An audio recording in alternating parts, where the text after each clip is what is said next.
আসসালামু আলাইকুম রহমতুল্লাহ। কোরআন কারিমের মধ্যে আমরা অনেক সময় দেখতে পাই অনেক শব্দের মধ্যে অনেক হরফ বিলুপ্ত থাকে, আবার অনেক শব্দের মধ্যে অনেক হরফ বিলুপ্ত থাকে না, সেটা প্রকাশ্য থাকে। এটি কেন ঘটে এবং এটার পিছনে যে সূক্ষ্ম অর্থের পার্থক্য থাকে, আজকে আমরা সেটা নিয়ে আলাপ করব। আমরা সূরা কাহাফ থেকে একটি আয়াত নিয়েছি, সেই আয়াত নিয়ে আমরা আলোচনা করব। আজকে আয়াতটি হলো ফামাস্তাউ আন ইয়াজহারুহু ওয়ামাস্তাতাউ লাহু নাকবা। এই আয়াতটির মধ্যে ফামাস্তাউ এবং এর পরের শব্দ রয়েছে ওয়ামাস তাতউ, অর্থাৎ এখানে প্রথম শব্দটির মধ্যে তাটা নেই এবং পরের শব্দের মধ্যে তাটি রয়েছে।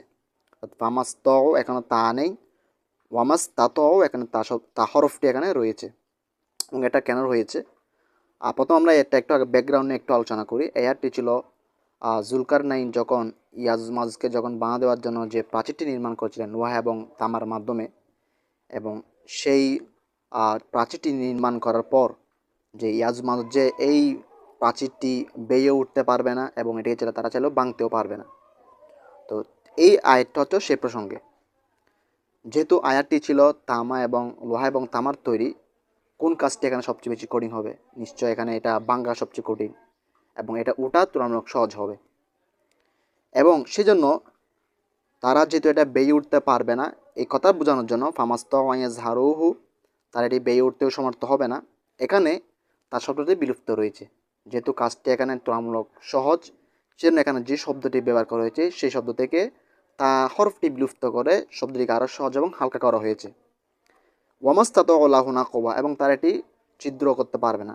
যেহেতু এই কাজটি আরেকটু কঠিন এবং সেজন্য এই শব্দের মধ্যে তাটি বিলুপ্ত করা হয়নি, অর্থাৎ কঠিন কাজের জন্য শব্দটিকেও কঠিন অর্থাৎ তা করে সহ রাখা হয়েছে। অর্থাৎ কঠিন কাজের জন্য শব্দটাকে একটা হরফ বিলুপ্ত করে সহজ করা হয় নাই, কঠিন কাজের জন্য শব্দটি কঠিন রাখা হয়েছে এবং বড় রাখা হয়েছে। সহজ কাজের জন্য হরফ বিলুপ্ত করে শব্দটিকেও সহজ করা হয়েছে। এটা যদিও একাডেমিক কথাবার্তা, আমি সেটাকে সহজ ভাষায় বলতেছি যে সহজ কাজের ক্ষেত্রে শব্দটিকেও সহজ হালকা করে ফেলা হয়েছে এবং কঠিন কাজের ক্ষেত্রে শব্দটিকেও কঠিন রাখা হয়েছে। এটাকে ছোট এবং সহজ করা হয়নি।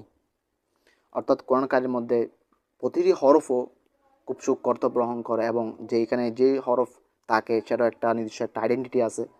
এবং আমরা এভাবে আরও অনেক আয়াত নিয়ে আলোচনা করব, যেখানে এভাবে আরও অনেক আলোচনা আছে।